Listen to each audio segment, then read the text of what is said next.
You know, I was thinking in one of those earlier stories, I was like, wasn't there like a wrestling thing, New World Order? Yeah, New Sure Order. enough, Crowder, he knows about the men in tights and and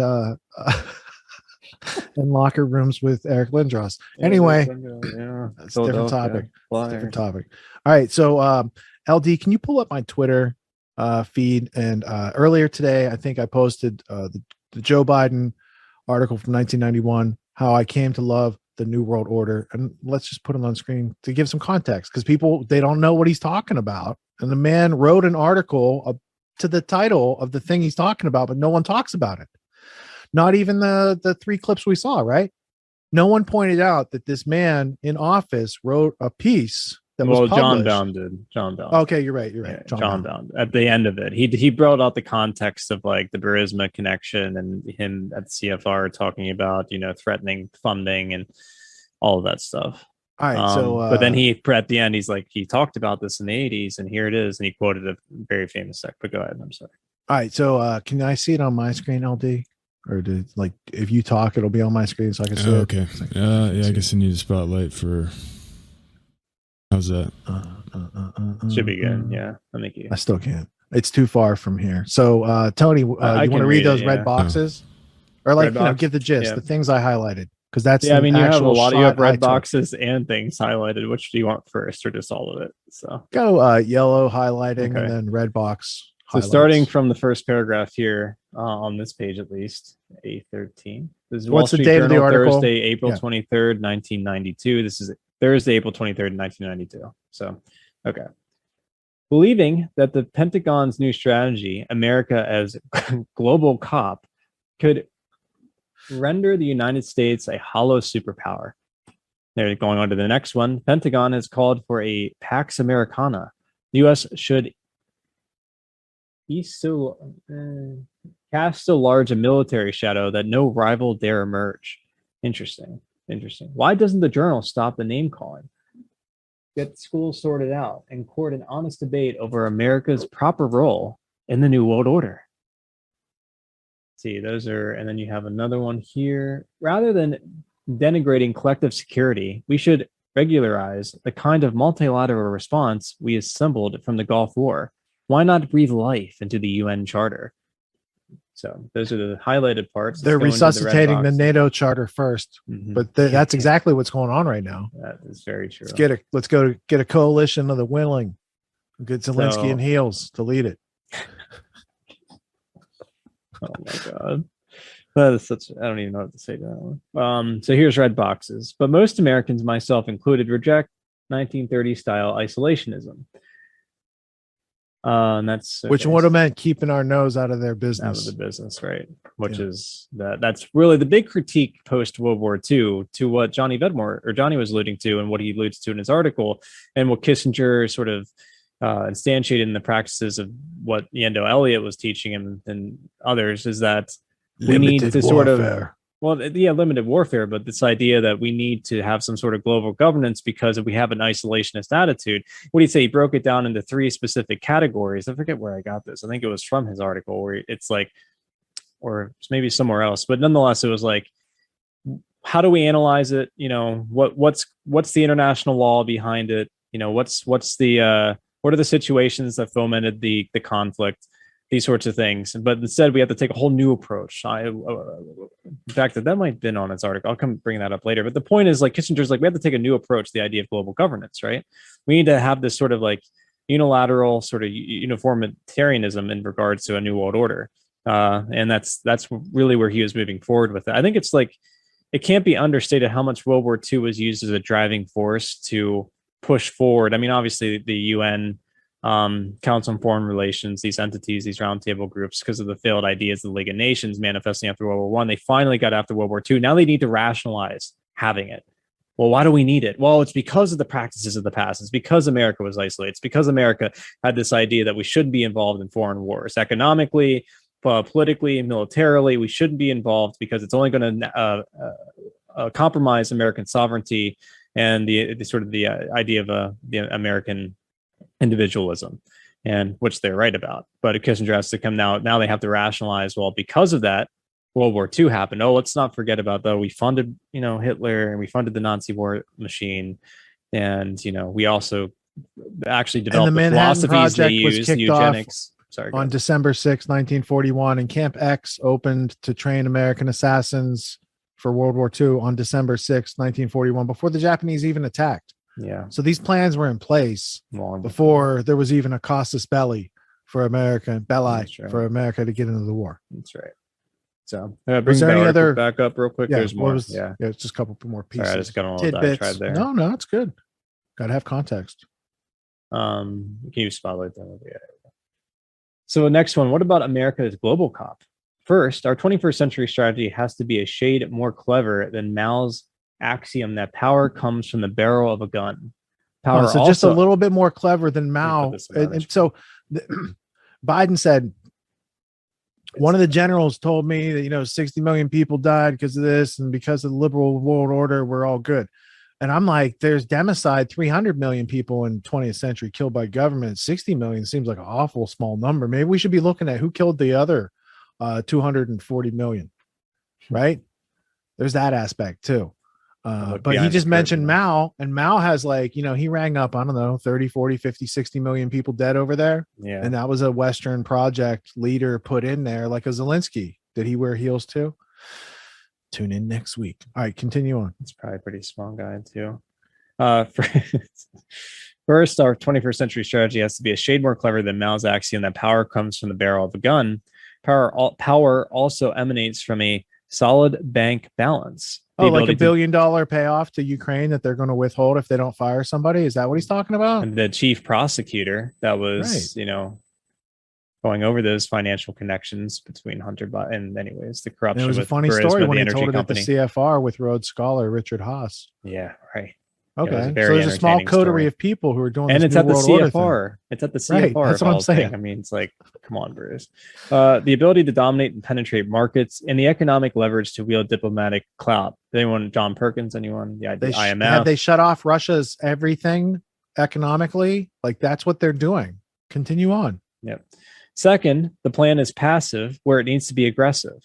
The journal endorses a global security system in which we destroy rogue state threats as they arise. Oh, let's not mention that we also create the rogue state threats. Let's not mention they told Putin you could basically go in and take over, and they weren't going to do anything and let him in there.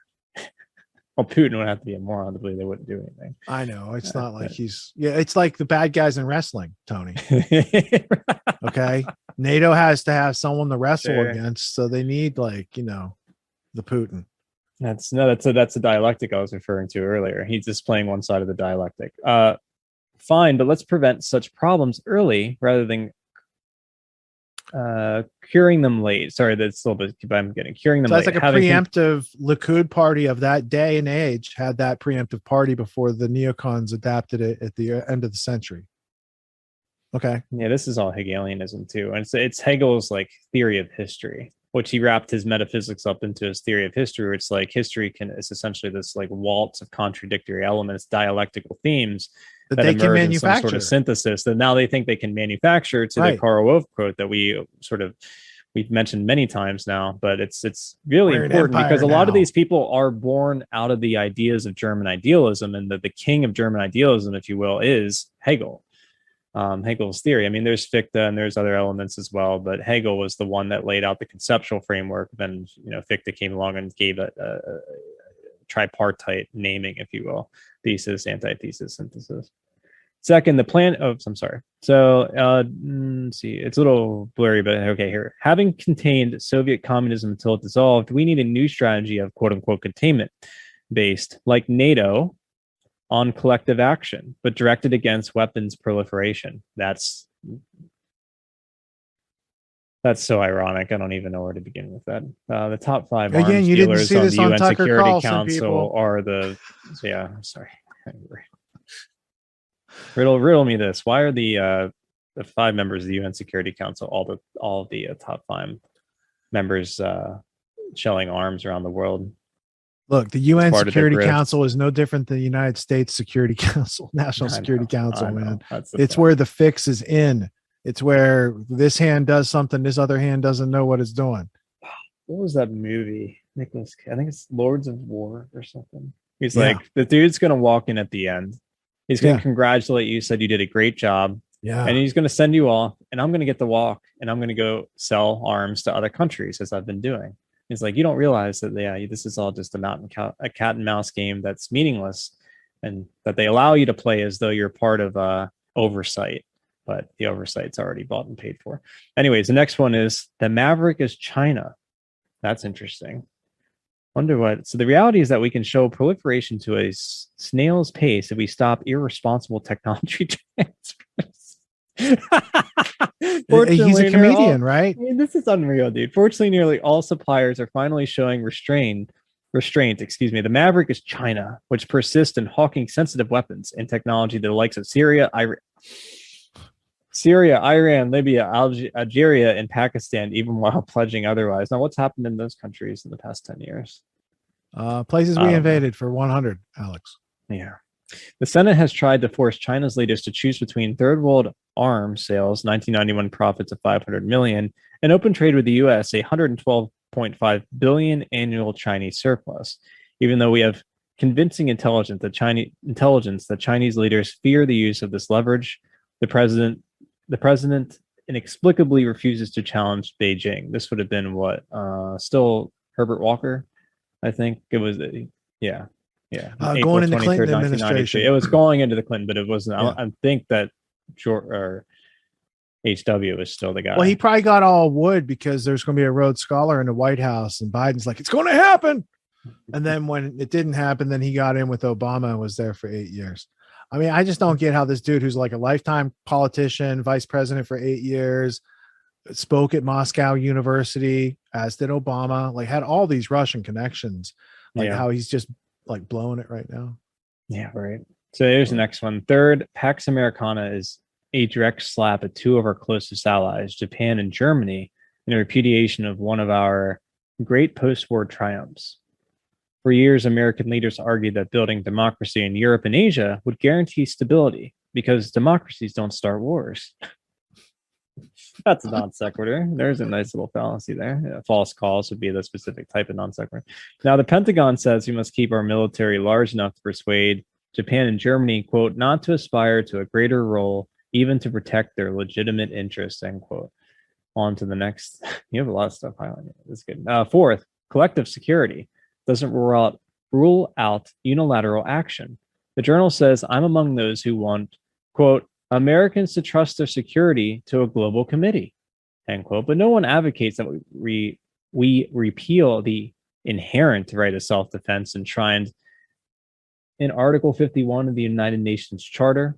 Secretary Cheney says his plan wouldn't undermine support for the UN. Who would know better than the UN's usual understated Secretary General? If implemented, says I can't. Boutros Gale. Oh, Boutros Ghali. Yeah, there, Ghali. Okay, yeah, I can't. It's a little too like some of the I's and L's are blending. Ghali. The Pentagon strategy would spell, quote, the end of the UN, end quote. Rather than denigrating collective security, we should regularize the kind of multilateral response we assumed for the Gulf War. Why not breathe life into the UN Charter? It envisages a permanent commitment of forces for use by the Security Council of Court UNs. Sounds like a new world order, a presumption right of collective action, but with a U.S. veto. That's exactly what. Oh my God, I was just reading about this in Tragedy and Hope. I was trying to build out the origins of the UN when you were in Florida, and that's like a line like right out of Tragedy and Hope. That's hilarious. Where like it's basically when he analyzes, so quickly starts analyzing things from like a feudal system standpoint. It's how it's like, it's all this like this international treaty system and this round table of nations coming together, but it's really run by those who have the power, the military power, in other words, who can actually force these nations to take action in some capacity. And that's exactly, in other words, it's a feudal system because they're all going to have to curtail to one or two or three nations of the world that have the type of military power that can enact the policies they want to see around the world. That's what Quigley was talking about. And that's why he said it's not just a feudal system that the bankers are bringing in. It's like, it's dynamic. It's multidimensional. Quigley was, wow. Wow. Anyways, if Pentagon strategists and their knee-jerk supporters could broaden their horizons, they would see how our superpower status is best assured. We must get lean militarily, revitalize American economic strength, and exercise a diplomatic leadership that puts new muscle into institutions of collective security. So in other words, like NATO, right? God. That put new muscle into NATO for a new world order along with the UN. Yeah, and the UN Security Council will be the one that has particularly the one member of the Security Council of the United States who has the veto power. Has anyone checked to make sure this guy's born in America? Like, where's he getting these ideas? Yeah, that's crazy. By Joseph I didn't see this in the Biden Constitution. Jr. I missed it. Unreal. And this is published in the Wall Street Journal. April On behalf of the 23rd, 92. CFR. Like, he's just writing Yeah, CFR he's love writing memos, which is how he got to be president, even though he's a little demented. Well, yeah, I mean, it goes to a larger aspect. See, when I said it, I didn't move my lips. I was like, he's a little demented. So that, like, there's no proof I actually said that. That could be like voice morphing in the future that I said that about a seated president in this country. I'm kind of embarrassed to even talk like that, but it's true. So who's going the to history of the Biden family and their rise to power within Washington perfectly exemplifies the type of individual they would want to put in power, because he's like a flag in the wind, whichever wave the politicians farts are, manipulating that fucking flag is the way he's going to blow. So that's Biden. I mean, his history, in other words, is he is more than willing to capitulate to whatever it took for him and his family to get to the point in power in which they now possess in Washington, which is it's small in the scale. It's low on the totem pole if we're really talking about like total power, but from where he came from, major step Scranton. up. He's Scranton. a coal miner. He's a coal miner. That's what he said. Meth factories out there. He's a truck driver too, he said one time. A lot of meth factories out there. All right, so Hunter's laptop, meth labs, and then his daughter's diary. When do we get his brother's set of double books that they've been running the whole time? Because his brother's like the chief of staff that kind of like one layer away from the guy. He's the dude who helps to facilitate, from what I understand from the investigation, prior to them saying there was nothing to see here, and he became president, most popular elected guy ever. 84+ million people, right? Something like that. During COVID, by the way, where people were supposedly scared to go out and vote. Oh wait, there's mail-in balloting. Okay. First time ever, Tony. First time ever. Don't be jealous. Nothing to worry about. Don't need to verify. There's no way to audit. Don't need to cross-reference. Can't even question ID. it, Tony. You address. Go off to a camp, you start questioning that stuff. Not allowed. I'm good that they think for me. They they banned the seating president at that time. Like, took away his Twitter, did all that stuff. The consortium of the media outlets combined together to make sure they squelched this news story that now we're talking about in relation to the Hunter laptop in relation to this new world order. Joe Biden talking about the new world order, right? So it's like, and that's what John Bowne combines together, and is the nefarious dealings at Burisma and Joe Biden's proclamation at the CFR stating that we're going to not allow you to get that funding if you don't. Blah, blah, blah. Son of a bitch. Get rid of the prosecutor that's looking into these connections, and the Hunter Biden sitting on the board at Burisma and other connections as well. It's just, I said, you call up Obama, see if you're going to get that money. I told that son of a bitch or whatever. All right. So I'm sorry there's nothing to see there. I'm sure it's just like that, And also, Rich, point too. He just used 3 words together. It means nothing. Hunter Biden, Ashley Biden's her diary.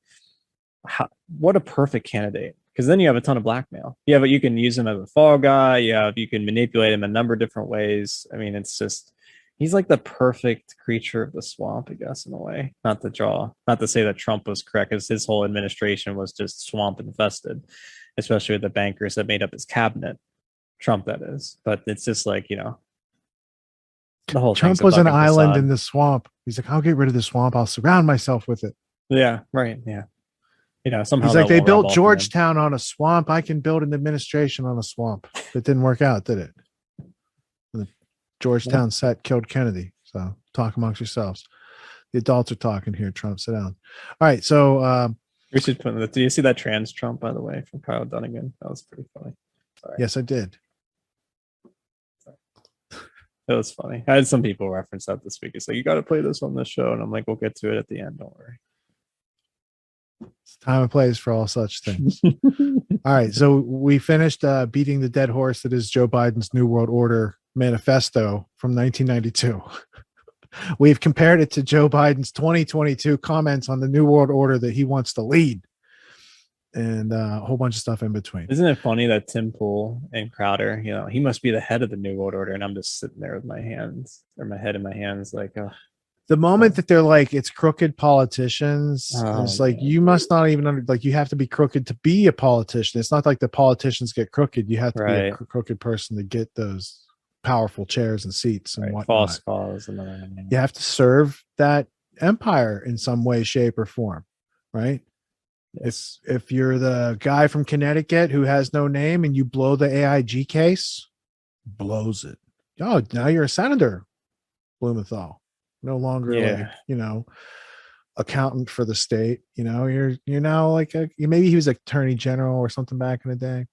Anyway. Same with what Fauci did with those epidemiologists and virologists. It's like, no, they all got big bonuses, but it had nothing. Big fucking $1 million.